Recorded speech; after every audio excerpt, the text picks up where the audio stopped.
Hey y'all, it's Tim Miller from the Bulwark here, and I have brought in my two Haitian experts, my two cat-eating experts, my two compatriots, Sam Stein and Marc Caputo. Guys, Sam, I want you to explain the details of this story. It's just one of these other insane MAGA old wives' tales, and it was brought to my attention this morning by J.D. Vance in particular, but many people are sharing this, and he tweeted about how Haitian illegal immigrants are causing chaos all over Springfield, Ohio, including one instance where there was an abduction of a cat that was then eaten, according apparently to the vice presidential nominee of the Republican Party. Sam, could you just break down what we know right now about the cat eating story?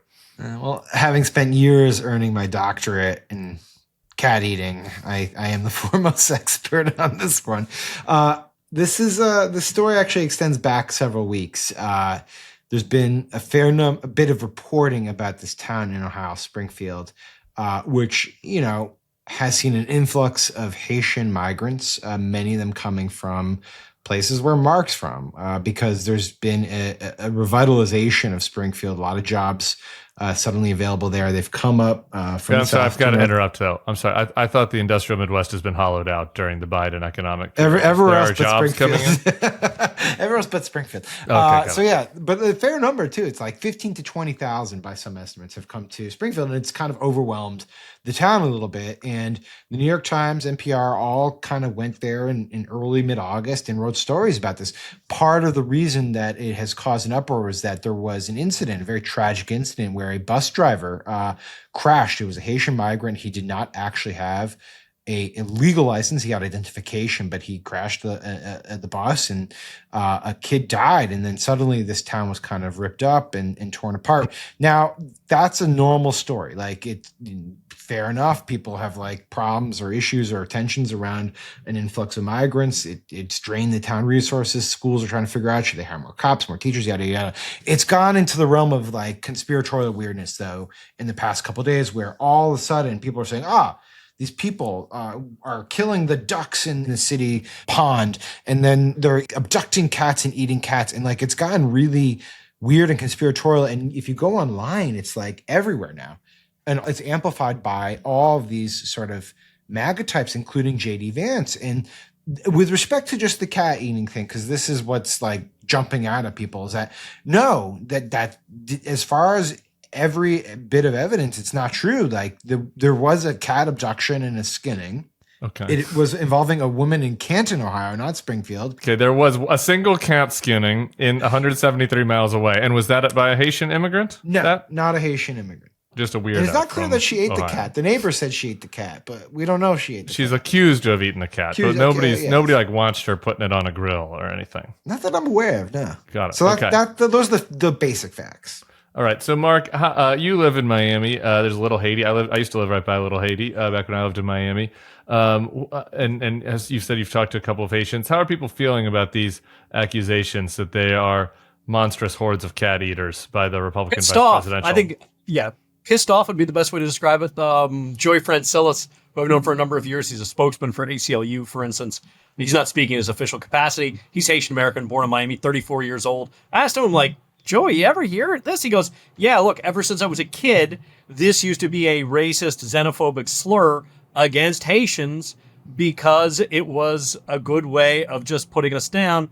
And he compared it to the accusation against Haitian Americans, Haitian immigrants, Haitian migrants for bringing AIDS into the United States in the 1980s. He says it's of a piece with that.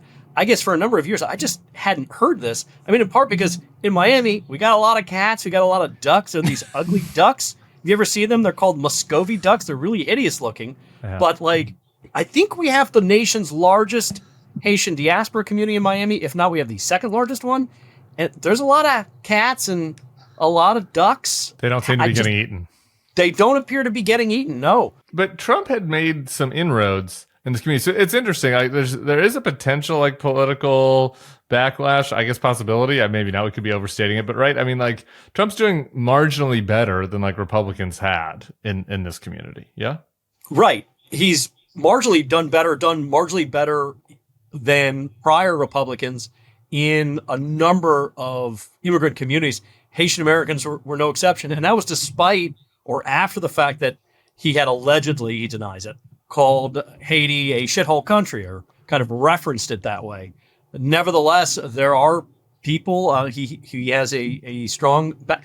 Those people who back Donald Trump and the Haitian American community, I imagine, are not going to be deterred by this because for whatever reason, they like him. There are MAGA Haitians. There's MAGA Vietnamese immigrants. Lots of MAGAs. Okay. Well, and like in many of these situations, like Trump's anti-immigrant rhetoric ends up like kind of splashing back on him more with like, more socially, culturally liberal types that are like, that get offended on it. But we have, Sam, the ridiculousness of the Trump people on display here. You just shared in Slack. Here. Here's a picture of Trump hugging a cat and a duck put out by the official House Judiciary GOP. Yeah. Not like the RNC or the NRSC. Yeah. The House Judiciary GOP, like the legal eagles supposedly of our Congress, put out a Trump hugging ducks. A War Room put out a statement saying that Trump will deport migrants who eat pets. Kamala Harris will send them to your town. I mean, I don't. This is like Obama eats dog all over again. We did this, Sam. Weren't you here for 2012? The Obama eats dog thing. They're going back into the racist dog eating thing. Yeah, no, I remember, and it's like I guess I'm both amazed and sort of impressed by how much they've jumped on it so quickly this morning. I mean, it's like Trump War Room, Don Jr., J.D. Vance, House Judiciary, Benny Johnson, Steve Cortez, Steve Gast, Andy Sarabian, all the people in and around the sort of Trump PR apparatus. I mean, clearly this is like what they're going to hammer away at. And it's xenophobic. Let's be honest about it, right? Like, sure, there may be some issues around public resources in Springfield, sure, and it's tearing apart some of the community. But like, this is just, it's Haitian xenophobia. And this is, Mark's right. Like, plays into old stereotypes that have been used against Haitian Americans for a while. It's always been historically interesting to contrast how Republicans talk about Cuban Americans versus Haitian Americans. Wildly different rhetorical stances on Cuban Americans versus Haitian Americans. But are you implying that melanin might have something to do with that, Sam? Or I just think it's remarkable. And I will say, as someone who's been to Haiti on a couple occasions, I will say on a moral ground, I think it's wrong. They're wonderful people, very kind people. And do not deserve to be treated. We have lots of Haitians in New Orleans. Haitians are the best, more than very kind. They're amazing. Love Haitians. Yeah. If I was Mark, the MAGA guys that are all putting this out, sometimes it's hard to tell. Are they just getting their rocks off? They enjoy it, the laughs, the cruelty, or is there like a strategy here that's like people will actually talk about the migrant issue if instead of talking about it in a boring way, we talk about it in a racist way about pet eating? What do you think? I think by and large, it's the first thing. It's shit posting. Yeah. But then, if you ask, like, well, folks are talking about it, right? Yeah. And that's important. But in the end, to JD's point before he sort of went, off the cat rails or whatever the right pet metaphor is, there is vote legitimate mining to be had by talking to a community of 40,000 people when they just get an influx of 20,000 people just from out of town, right? Let alone out of state, let alone out of country. That's going to happen. But then, this starts to clock that way. Is this going to be harmful in Ohio? I doubt it, but I guess we'll have to see. Yeah.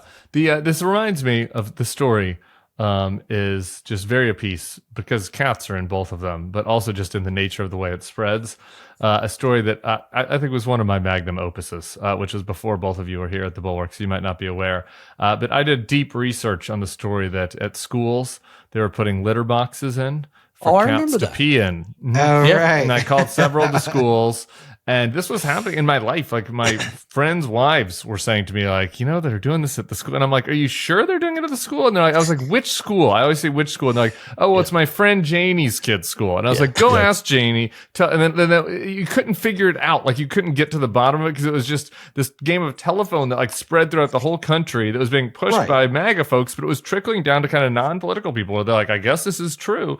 And it was not true. Obviously, are not cat litter boxes in your school. If you've heard that, YouTube viewer, please don't believe it and ask the person to name it. And if you can find the litter box, tell me, because I'm still on a search for the first litter box in the school. Isn't this the problem, right? Like something gets lit up and goes and spreads virally online, and then you have to like spend hours trying to chase it down and see if it's true. And then by the time you chase it down, it's got tens of thousands, if not hundreds of thousands of views. Like this, but I will say this weekend or late last week, Trump was talking about like, oh, little Jimmy goes to school and they're just going to perform a surgery on him and turn him into a girl. And like that's just not true. But like people are going to believe this shit. People are going to believe it. That's the problem. That's why we got on here quick.